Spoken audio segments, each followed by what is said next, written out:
¿Qué tal? ¿Qué tal? ¿Cómo le va? Buenas tardes. Voy a estar en un minuto nada más con Pablo Aristizábal. Es emprendedor educativo premiado por la Organización de las Naciones Unidas en materia de innovación educativa, ¿eh? Me parece que en tiempos de pandemia, el tema de la educación virtual amerita una reflexión sobre este tema y después el modelo que se viene post pandemia. Por eso quiero hablar con él, a ver qué aporte nos puede hacer. Esperemos que sea útil, yo creo que sí, por eso lo he convocado. Así que en un minuto voy a estar con él. Bueno, un mensaje me parece a mí que tiene que recibir, creo yo, la Casa de Gobierno. Nosotros publicamos un informe de 19 páginas redactado por los médicos enviados por el ministro Ginés a la provincia de Jujuy, donde destaca la mala praxis que ha puesto de manifiesto la gestión del señor Morales en el marco de lo que es la pandemia.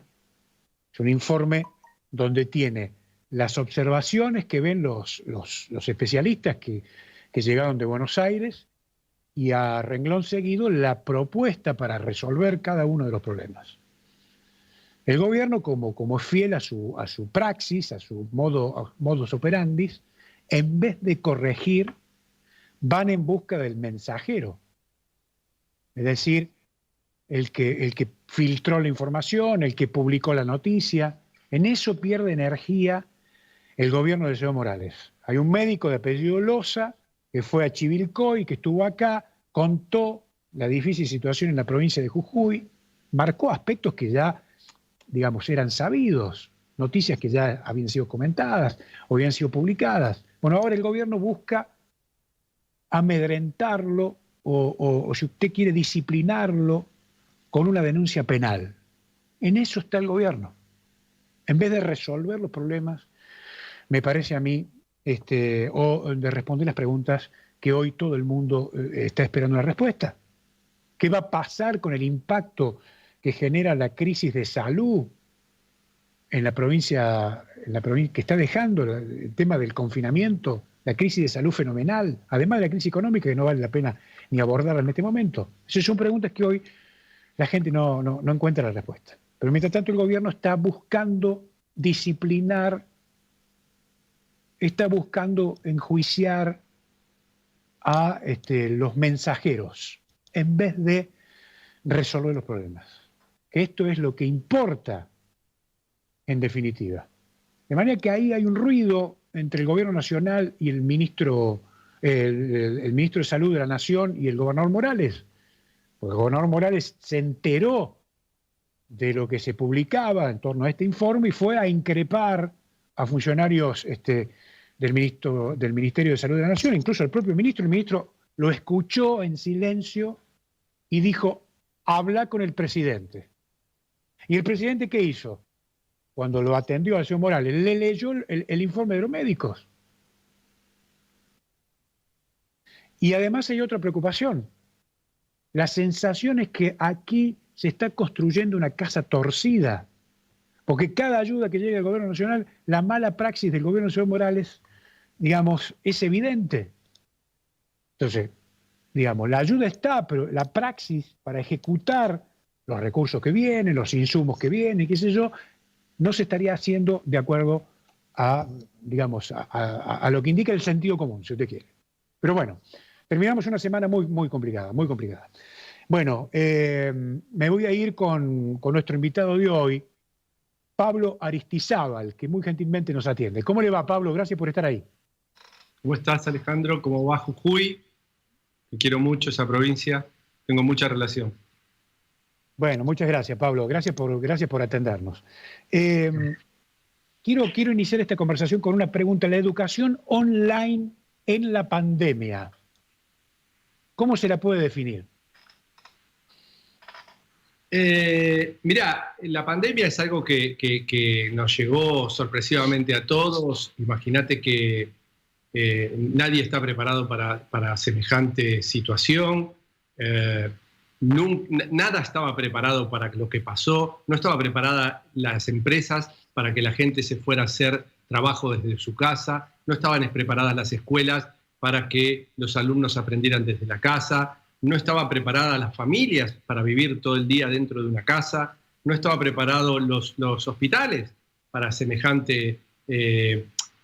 fundamentalmente, viste lo que sucede con el tiempo que lleva la gente en terapia intensiva con esta enfermedad, que hace difícil que esto se resuelva fácil. No es que vos estás 3 días y salís de la terapia, sino pareciera ser que te quedás un promedio de entre 15 a 20 días, entonces eso hace muy difícil todo. Con lo cual, yo creo que la tecnología lo que vino a traer es un poco de conexión, de alivio, de poder seguir con las tareas, pero que nos deja toda una enseñanza gigante, ¿no?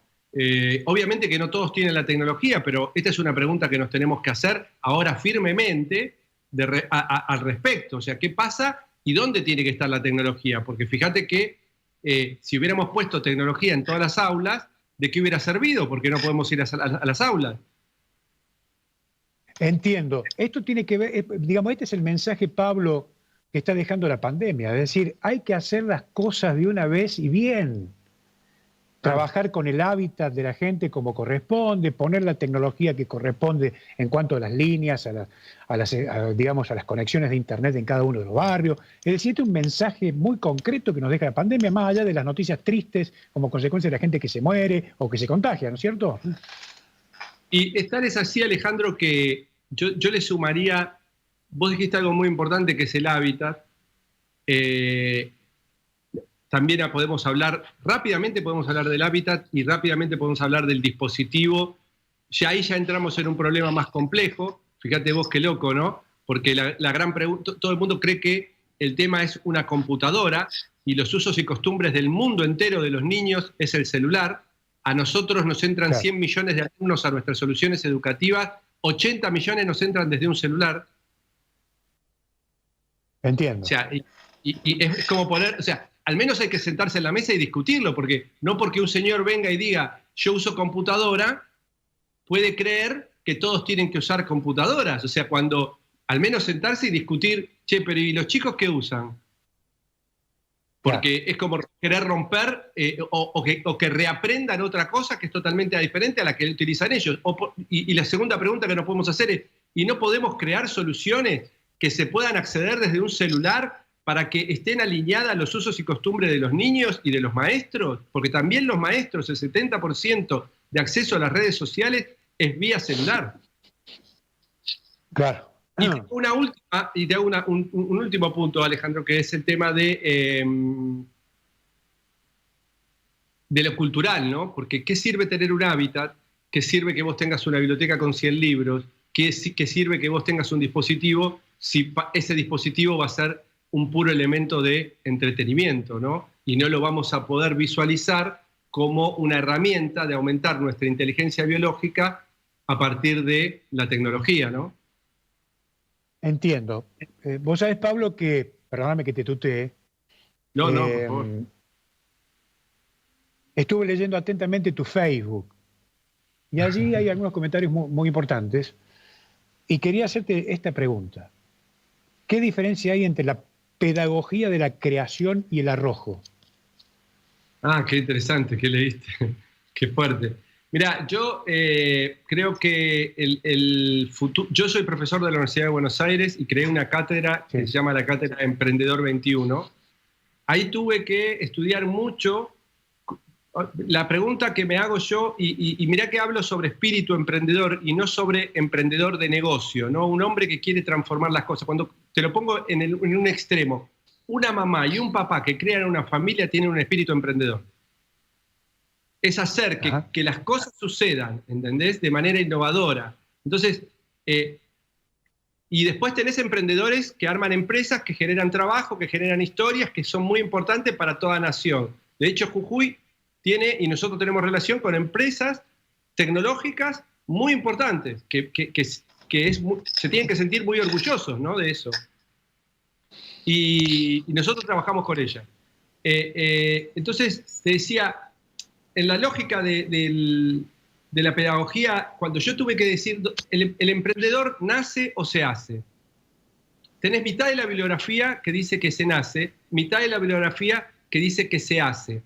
Entonces, yo dije, pero cuando yo enseñándole un plan de negocio, ¿hago una persona emprendedora? Entonces, y decir que se nace, es una cosa medio hitleriana, ¿no? Yo nací emprendedor, de hecho me definiste como un emprendedor. Y yo creo que el emprendedor ni nace ni se hace, acontece en el arrojo. O sea, vos te tenés que arrojar, te tenés que estar constantemente en estado de salir de la zona de confort. Para innovar viene de innovare, introducir algo nuevo. Entonces, cuando vos tenés una idea, está en lo manifiesto en tu cabeza, no está manifiesta, es una idea, ¿viste? No sabemos dónde está como en el éter, está en el cerebro, decimos, no sabemos bien, pero hay una idea que está en el inmanifiesto. Esa idea, tengo una idea de un lápiz. Sí. Después, ¿cómo hago un lápiz? Es llevarlo a lo manifiesto. Todo eso requiere un arrojo, requiere que yo diseñe, que tenga la creatividad, que busque los proveedores, que me anime, que cree en mí. Entonces, todo eso es lo que yo propongo. Por eso hice la serie Los Creadores, que fue tan exitosa, ganó un Martín Fierro, ahora está en Netflix. Que lo que les propongo es que pensemos una pedagogía no de la memoria y la repetición exclusivamente, porque es importante la memoria, sino que pensemos una pedagogía donde forjemos el espíritu de los chicos del arrojo y la creación.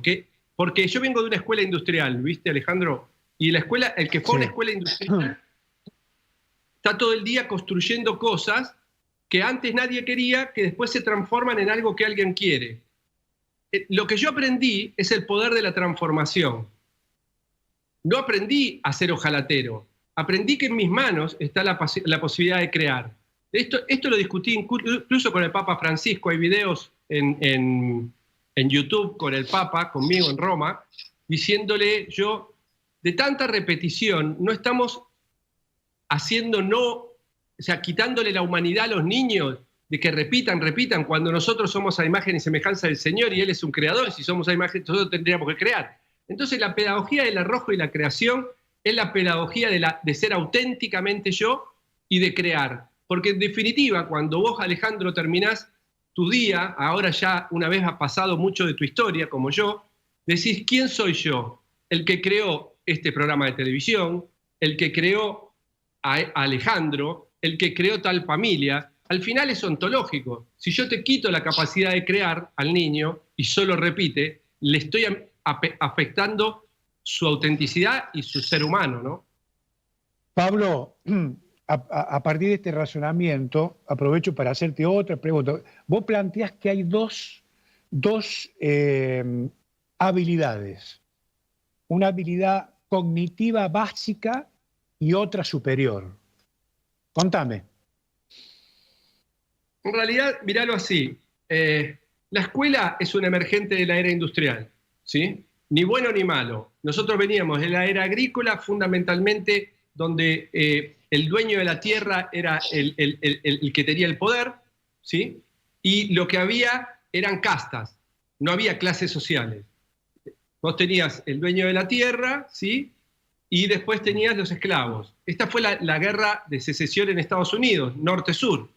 Cuando aparece la era industrial, lo que viene es el dueño del capital, ¿sí? Es la aristocracia. Pero sucede que ahí se genera la burguesía y el proletariado. Pero lo más maravilloso, algunos atacaron el concepto del proletariado, lo sabemos, y grandes pensadores, ¿no? Pero lo más impresionante que trajo es la posibilidad de ascenso de clase.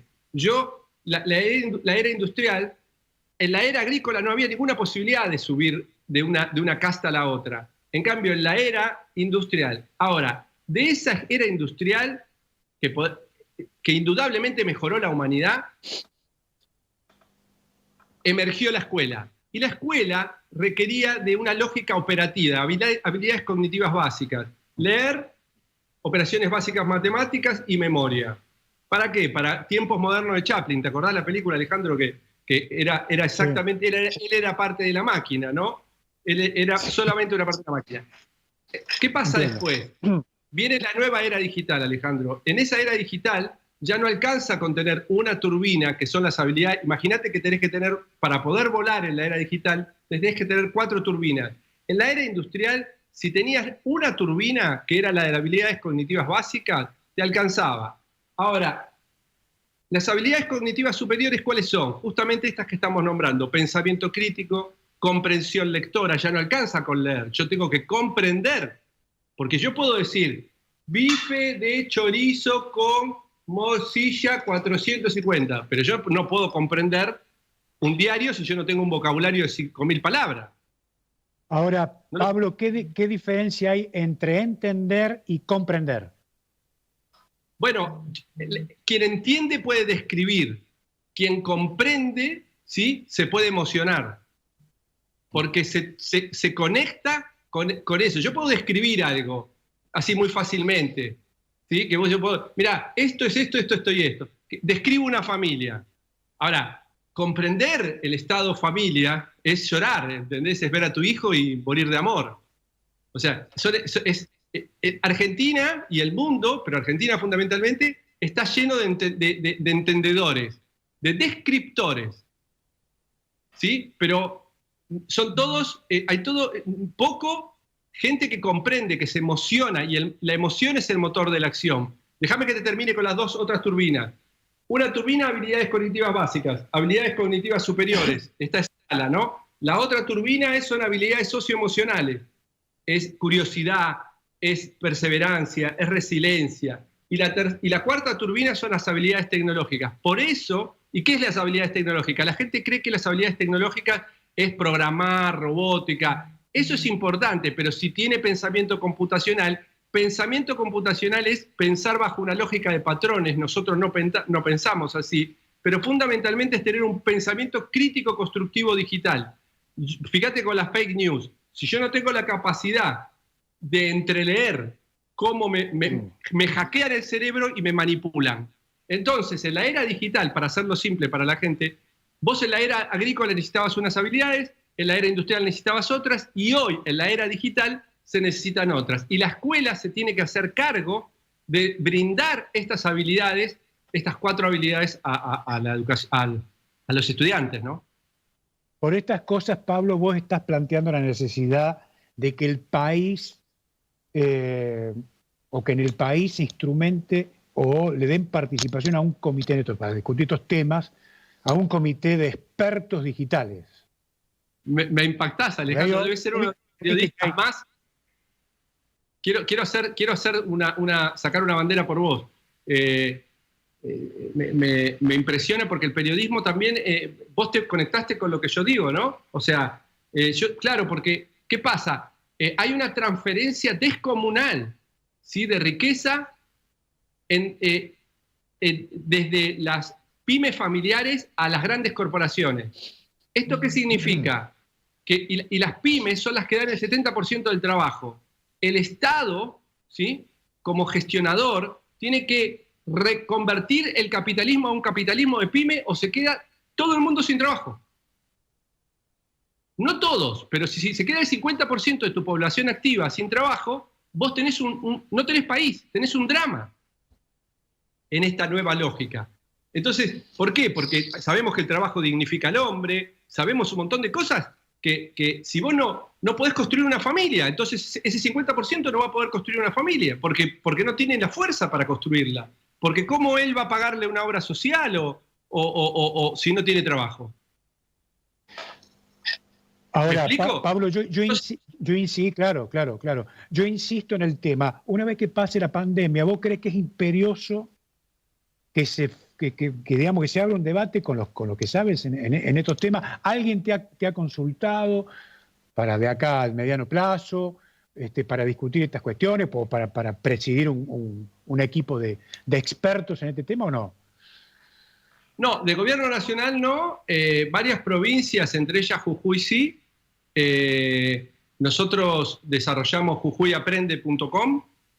Fue un pedido gratuito que hicimos para la ministra de Educación, que me pidió. Ella sabía lo que yo hacía y me dijo: mirá, Pablo, no hay tiempo para nada, ¿qué podés hacernos? Y nosotros construimos jujuyaprende.com. Ahí tenés 30.000 recursos.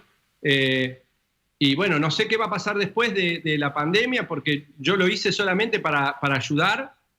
Nosotros somos la mayor editorial curricular digital, que probablemente una de las 2 o 3 más grandes del mundo, y es argentina, y yo no podía dejar que los argentinos no la puedan aprovechar, entonces la liberé.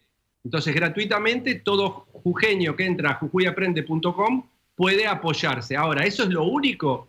No, eso es una de las herramientas que la tecnología te va a dar. Pero, ¿qué es importante, Alejandro? Lo importante es cómo aprendemos, tanto como qué aprendemos. ¿Por qué? Porque el medio es el mensaje, acordate de McLuhan. Entonces, sí, Marshall McLuhan.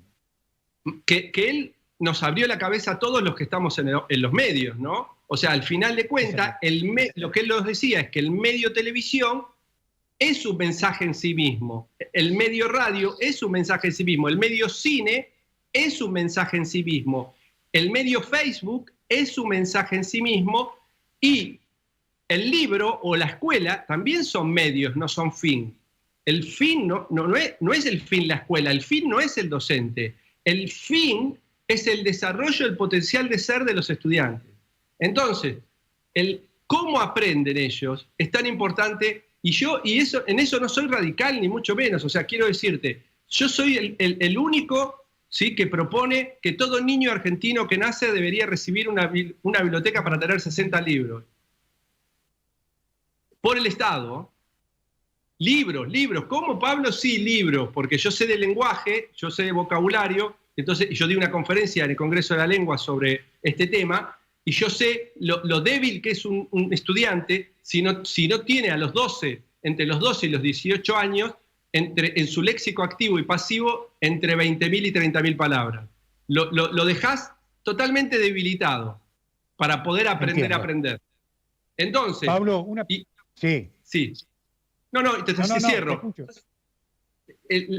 Que él pueda, o sea, quiero decirte, como te digo lo de los libros, ¿por qué? Porque también te podría ser más largo. El libro te obliga a imaginar, porque no viene con imágenes. ¿Entendés? Vos tenés que estar representándote constantemente. Iba caminando, Alejandro, por una calle empedrada y un ruido sonaba en un lugar nebuloso, y vos decís, ¿y cómo es ese lugar? Entonces, la palabra que entra por el libro viene con otra fuerza para darte vocabulario. Entonces, yo propongo que cuando nace un niño, cada niño de jujeño que nace, no importa de qué clase social sea, reciba un libro. Y después propongo que haya tertulias literarias en la escuela, propongo que después ellos suban su análisis del libro a YouTube y los demás compañeros lo vean. Bueno, propongo un montón de cosas. Pero por el lado que propongo el libro, también propongo que los maestros tienen que entender que es importante que los niños entiendan al celular, ¿sí?, al celular o la tecnología como un elemento para aumentar mi inteligencia biológica, porque ellos van a vivir en un mundo digital, en un mundo que van a necesitar estas 4 turbinas. Pablo, cuando vos le transmitís este mensaje a la política, ¿cuál es la reacción, digamos? ¿Lo entienden o están en otra sintonía? No, para mí no están en ninguna sintonía. Para mí, uno llega, yo creo que ahí hay un síndrome, ¿viste? El síndrome del poder, que la gente llega a lugares y cree que porque llega a lugares muy importantes y está todo el mundo adulándolos, no tienen que aprender. Nosotros, los que estamos en tecnología, más o menos sabemos que tenemos que hacer todo de nuevo cada año. Mi compañía, que es una de las compañías más importantes, fue nombrada una de las 100 compañías más importantes de educación y tecnología hace poquito por una de las instituciones más importantes del mundo. Nosotros cada año tenemos que hacer todo de nuevo. O sea, imagínate, para hacer eso tenés que aprender a desaprender, a no creerte que te la sabes toda. Entonces yo creo que por eso yo hablo de un comité de expertos digital, y también creo que tiene que haber un comité de expertos, pero no exclusivamente de gente digital. Tiene que haber sociólogos, antropólogos, tiene que haber psicólogos, tiene que haber pedagogos. No podemos dejar en manos de la exclusiva pedagogía lo que está pasando en la era digital. No podemos dejarlo, porque obviamente que hay que incluirlos. Sí, porque si quieren hablar de pedagogía, yo puedo hablarles perfectamente de pedagogía. Soy profesor de la Universidad de Buenos Aires de hace 30 años y concursado con mucho éxito. Y he estudiado mucho sobre pedagogía y educación, aunque no sea pedagogo. Pero lo que yo sé es como una empresa. Vos no se la podés dejar en manos de un contador. Por más que el contador sepa muchísimo. Vos no podés dejarla en manos del marketinero, por más que sepa muchísimo. Vos no podés dejarla en manos de la producción. Por más que es un trabajo en equipo. Y un gobierno tiene que armar un comité de futuro, de cómo construir futuro, cómo construir en la era digital, que esto es un gran cambio. ¿Por qué antes, los cambios antes llevaban 10, 20, 30 años? Hoy llevan un año. En un año te cambia el mundo. O sea, en un año nos enteramos que está lanzando un cohete que lo trae de coso y que va a una velocidad que jamás ningún motor funcionó como está funcionando él, y él es un privado, como Elon Musk, ¿no? Está muy bien, está muy bien. Pablo, se me acabó el tiempo. No, te agradezco muchísimo. Gracias. Las preguntas que me hiciste, Alejandro, son muy fuertes, ¿no? Bueno, Pablo, seguramente habrá otras oportunidades para seguir pensando estos temas. Gracias por esta conversación. No es habitual y te lo agradezco, ¿no? Que me va a quedar como un... siempre me preguntan lo mismo, pero esto es mucho más profundo, ¿no? Bueno, gracias, Pablo. Que tengas un gran fin de semana.